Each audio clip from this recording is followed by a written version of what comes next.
So, good morning everyone and welcome to this remote webinar on remote Lexcel assessments.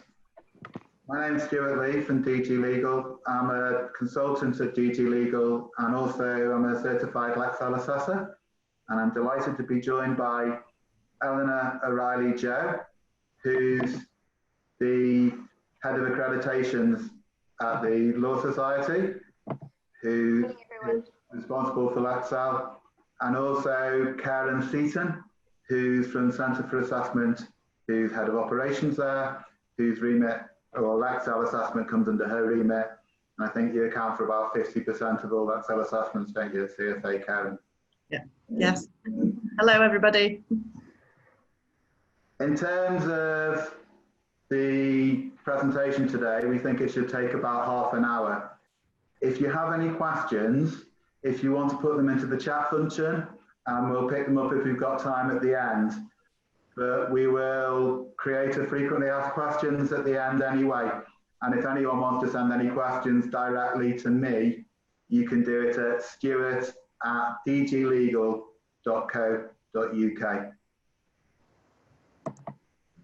So the agenda for today is we're going to look at the current environment and the guidance that's issued from the Law Society and the process, and Eleanor's going to talk us through that. I'm then going to look at some potential advantages of remote assessment and technology that can be used, and also talk about confidentiality, as there's been some questions around that. And then Karen's going to give us some feedback from the assessment body on the process to date, and then if we've got time, we'll open up to questions. So I'm going to hand over to Eleanor, who's going to talk us through the current environment and the guidance from the Law Society. All right, thank you, Stuart, and good morning to everyone who has joined us.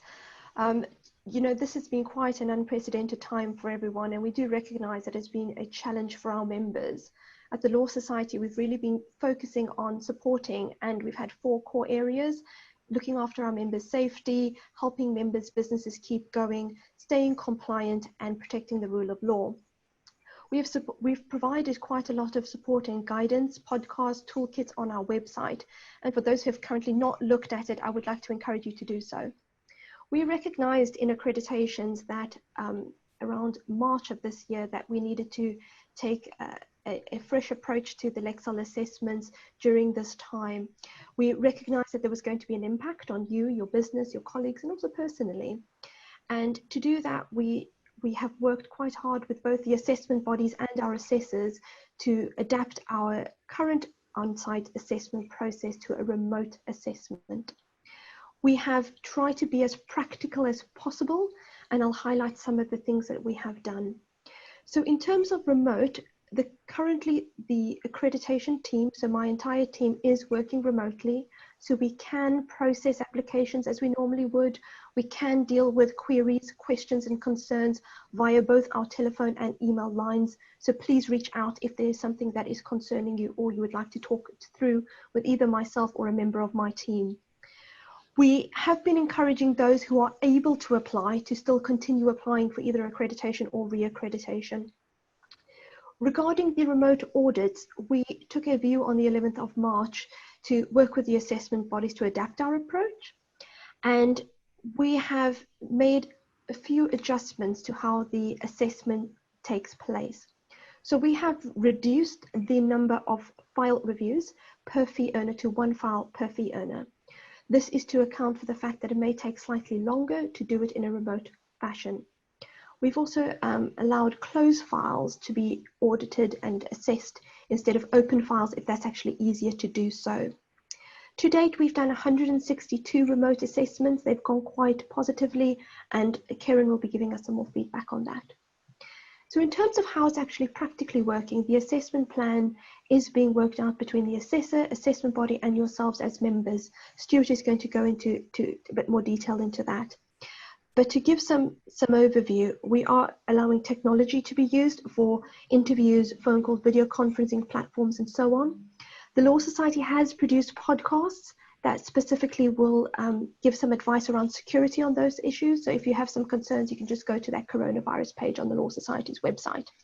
Some examples would be Zoom, Skype, and so on.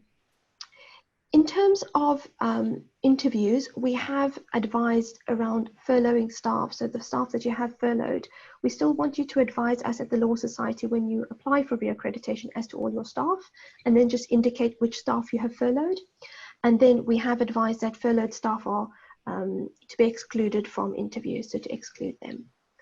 If it is appropriate, we are looking at assessments being split. So we recognize that you may have some challenges, as this year you may have prepared for an on-site assessment instead of a remote assessment.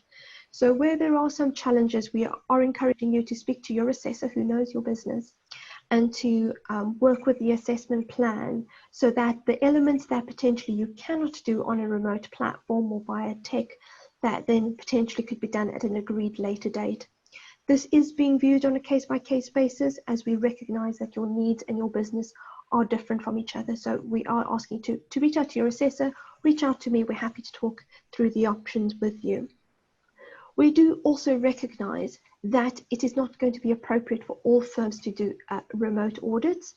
And for those, we are asking you to reach out to gain an extension. We are currently granting extensions until the 31st of July 2020. And this date I am keeping very closely under review. We're taking a lead from what government is saying and from internally from the Law Society. So we are taking views on that date and keeping it very much under review. In terms of non-compliances, we've taken a very pragmatic approach to non-compliances. So where an assessor has undertaken a remote audit and raises a non-compliance, we do recognize that during this time, you've had to make adjustments to the way in which you operate as a business. So you've gone to a remote environment and you may have some challenges around that. So we are asking you to work with your assessor when non-compliances are raised to discuss how those corrective actions will be completed. So if you, for example, need more time than you normally would, we can then look at that. An example would be is that normally something could be completed within the 21 days. So something we would normally raise as a minor non-compliance, potentially you would like that to be raised as a major non-compliance to give you additional time. As I said, if at any stage of the assessment or applying or considering remote audits, if you have any concerns, I would like to encourage you to either reach out to myself at the Law Society, your assessor, or your authorised assessment body. The Law Society has got a lot of guidance continually coming out. Please keep an eye on the website, the Twitter page, as well as the Gazette daily updates and professional update. There's a lot of really useful information that you can use to support you during this time. Those are my bits. Stuart, do you want to take over from here? And then I can take some questions if anyone has at the end. Thank you. Thanks, Eleanor. So looking at some of the advantages of completing a remote assessment, one of the advantages, and I think I've completed 3 or 4 now, so I'm getting familiar with it, is the flexibility. So it's possible if it were a 1-day assessment that we could spread it over 2 half days.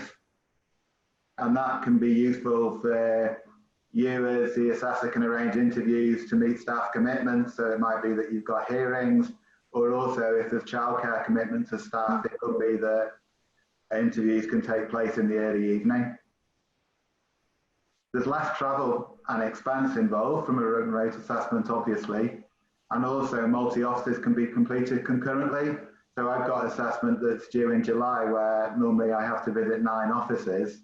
I can complete that in a concurrent way, which is obviously environmentally friendly as well. So your social and community and responsibility tick against 1.4 Lexcel is being met as well. So when we are organising the remote assessment, do talk to us about the travel and the expense, and we'll factor that in.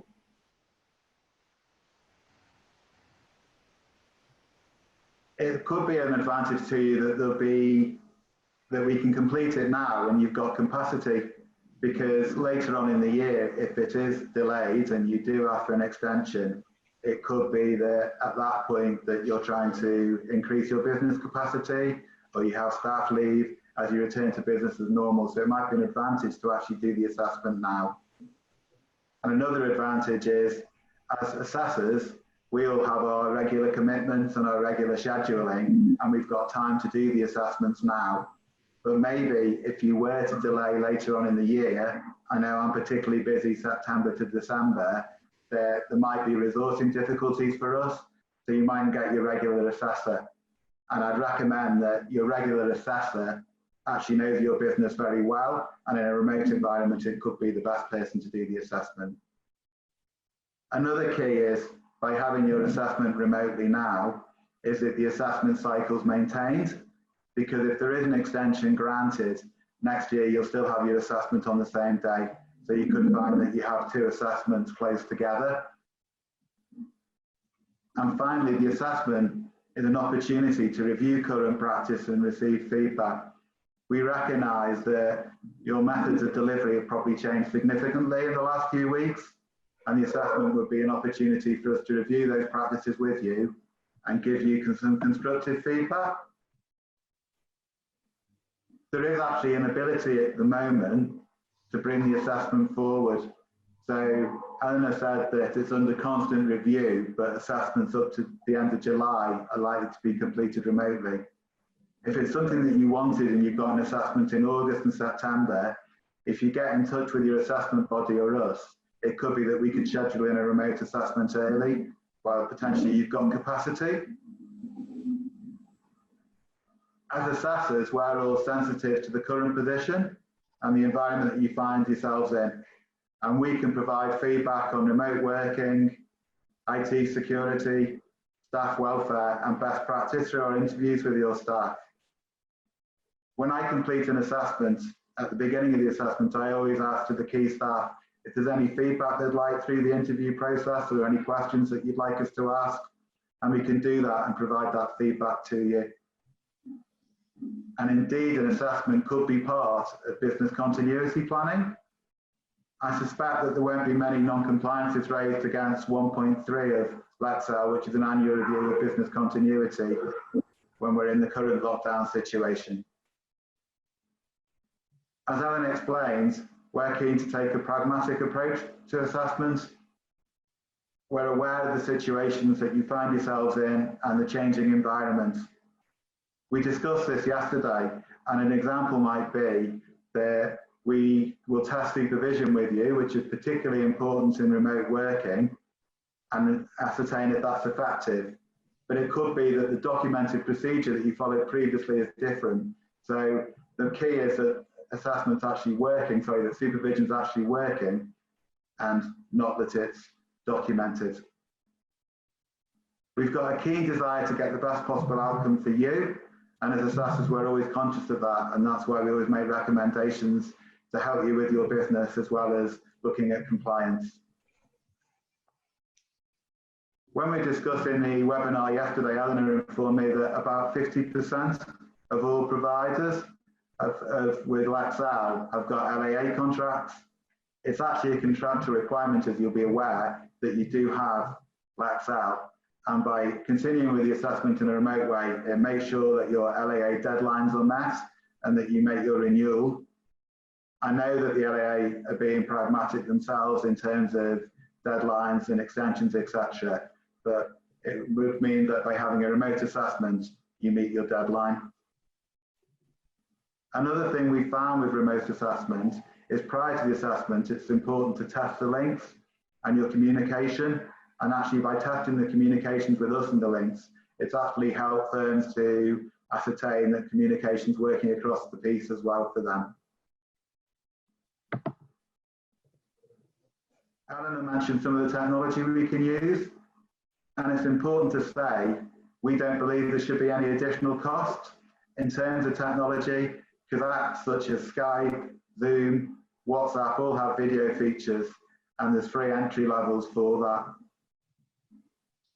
A lot of organisations are currently using Microsoft Teams as a way of staying together, and it could be that you could place us as assessors into your Microsoft team temporarily, and we could do the assessment through that.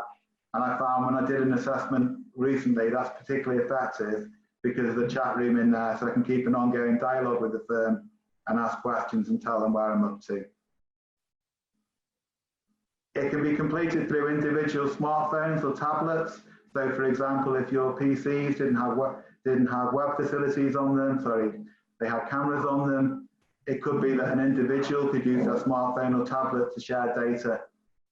An example being that when we did a remote assessment, I was able to see someone's training records and appraisals by them taking snapshots on their phone and showing me. So technology shouldn't be a barrier to remote assessments. An ability to share file data through the case management system and share with us would be particularly useful, but we recognise that different firms have different ways of working. So some firms have paper files right through to completely digitalised files. But if you can give access to your assessor to the case management system, they can do the audit directly through that. Other mechanisms of sharing file data with us are using possibly shared drives, so maybe using an Outlook drive or something and giving the assessor access to that, or data rooms such as Dropbox where you could copy information in and still have control over security. A good place to look in terms of guidance of working at home and security is the ICO website. Another good consideration is to make sure when staff are working remotely and you are sharing information. I know, for example, the duty solicitor call centre are using Skype, and there's been some queries about Zoom and its security, is to make sure that you have all latest patches up to date. And indeed, I updated the patches to Zoom just before this webinar today. There's a lot of questions around confidentiality and working remotely, which we're acutely aware of. From a reassurance perspective, you already do have an agreement in place with your assessment body, and they have a confidentiality agreement in place with the individual assessor. So that situation hasn't changed at all. Your assessment body and all the individual assessors are actually registered with the ICO, so we're data processors and data controllers as a U. So again, we're used to confidentiality and our responsibilities with data. The data kept when we do the review is only kept for as long as necessary and deleted straight after the review. I treat data exactly the same as I treat file data on site, and I certainly wouldn't take any away with me. So for example, if I had a query against a specific file, I always talk to the fee earner about it or the supervisor and agree what course of action we're going to take and what goes in the report. So any file data that's shared with us would be deleted straight away. Having a quality standards actually a contractual requirement for the LEA. So as it's a regulatory and contractual requirement, the assessor can have contact or can have access to individual public funded files from a security perspective. As assessors, we're all completely used to working remotely from home anyway, so it's almost business as usual for us as we assess manuals and paperwork and create plans from home. One of the security features that we recommend, however, is that you as practices should be the ones that control the logins, passwords and invitations, and you'll determine what we'll use. So for example, if you were to use Zoom or if we use Microsoft Teams, you would set it up and you would set the password and you would know when we were logging in. And then at the end of the process, you can delete us. In terms of sensitive data that's on your files, under the DPA definition, medical data, medical records, financial records, and criminal records all fall under that. There's no reason why you'd share that data with us because we wouldn't need it for the assessment. If you can't give us access to your case management system and there's a need to share file data, you can scan the information that we need into a shared drive or send it over. And on this slide here, I created the information that we would need to complete an assessment through a shared drive. If you are scanning the information, it's really useful for us if you put an index of what data is on the scan. But the information that we'd expect to see in relation to Lexcel are for 512 and 513, we'd expect to see that a risk assessment's undertaken, and also if the work falls within the regulated sector, the client due diligence has been completed for AML. The other information is you'll be completely familiar with, but we expect to see the case information and the client care documentation that we'd like to see it. So the case information about what the objectives are set for the client, what advice was recorded, and the action that you'll take, and who the fee earners are and how they're supervised. The funding information to comply with 6.4, so how much the case is likely to cost, how that funding for criteria is being used. Complaints information so the client would know if there were a problem, who they could complain to, and also if there were any complaints on the file, how that's been addressed. It's important when working remotely that cases are progressing and there's a case strategy. In a changing environment, that could be different. So we'd expect to see that the case is progressing and how that's progressing, and any ongoing key information provided to the client about costs. Also, with the potential for fee earners to be furloughed, if fee earner continuity is important to ensure that the case is progressing and the client knows who to contact. If there's experts used on the file, we'd expect to see evidence of that for 7.5 and that your procedures followed, and also evidence of recording key dates and conflict checks for 5.7 and 5.8. And it could be that working in a remote environment, these procedures have changed, and it's important that you still continue with your conflict checks and obviously recording your key dates. And finally, as Eleanor said, we can complete the assessment using closed files so that you can still have access to your files for case progression. And on a closed file, we'd expect to see a closing letter informing the client of the outcome and ensuring that the risk assessment that you've met your client's objectives. I'm now going to hand over to Karen, who's going to give you some feedback from the assessment body's point of view and some feedback from clients to date. Okay, thanks, Stuart. So remote assessing was a new experience for both us and our clients, for not just for Lexcel, for all the standards we do, because we currently assess over 3,000 clients. So it was quite a big job for us. We were also trying to get all our staff to work from home as well. So we empathise with the challenges that all of you have had as well.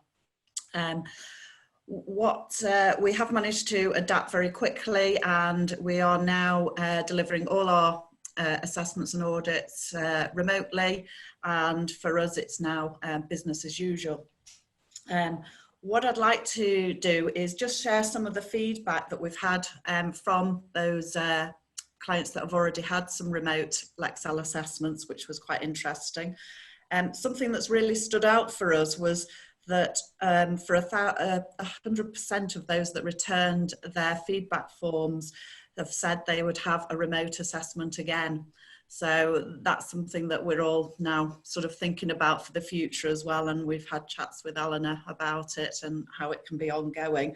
There was, of that 100%, there was 2 people that found it challenging to get the audit set up, and that was, one of them was the same as us, preparing for their staff to all work from home at the same time, and the other one was in the middle of their audit and suddenly had to go to remote audit. So, and both of those still said they would go for a remote audit in the future. So that was interesting.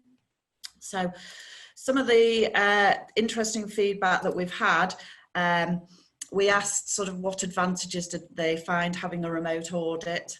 So this was some of the responses we got.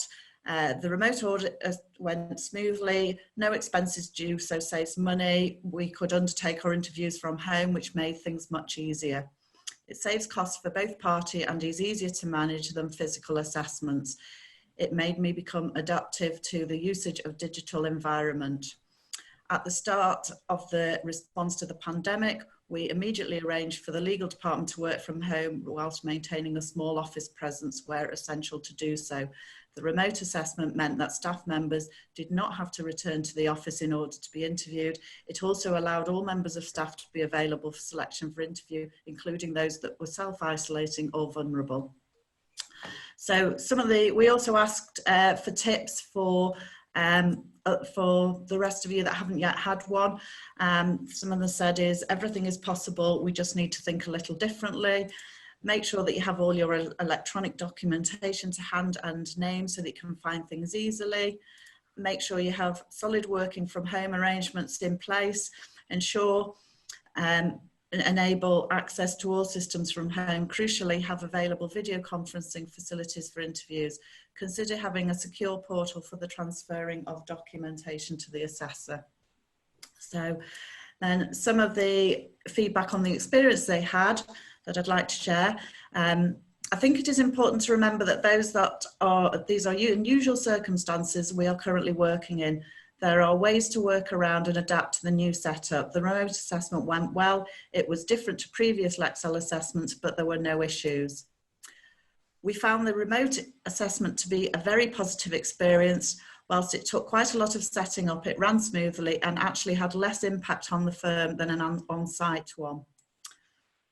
My experience, like other COVID-19 situations in a new sense of innovation, it was experimental and it worked.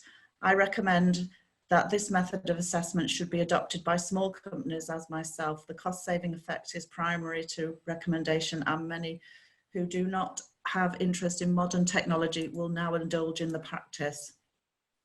Having a remote assessment during COVID, this current period, allowed us to further test our resilience with particular regard to agile working practices, confidential sharing of information, and the ability and confidence of staff members to the use of the department's video conferencing facilities. I am pleased to announce that the same prior testing, or with some prior testing, both the staff members and the IT stepped up to the mark and responded to another unique situation. With the right systems and attitude, remote assessments can be almost identical to on-site assessment. Our experience was flawless, and the implementation of screen sharing technology will be even easier in the future. It initially felt nervous going into the remote assessment, but anxiety fizzled out as soon as it started. The process was very easy, and the assessor had provided in advance of what information was needed. And I think that's a crucial thing for everybody, is to really speak to their assessor and make sure it's well planned and you're fully aware of what you actually need to do for the actual assessment. And then from the feedback we've had, they've all gone really well. And as you can see, in some cases, that's what people want for the future. So it's interesting and challenging times for us all. And I think the platform will look completely different as we move out of this pandemic. So that's all from me. Thanks, Karen. I think just looking at the time, we're up to our half an hour for the slot.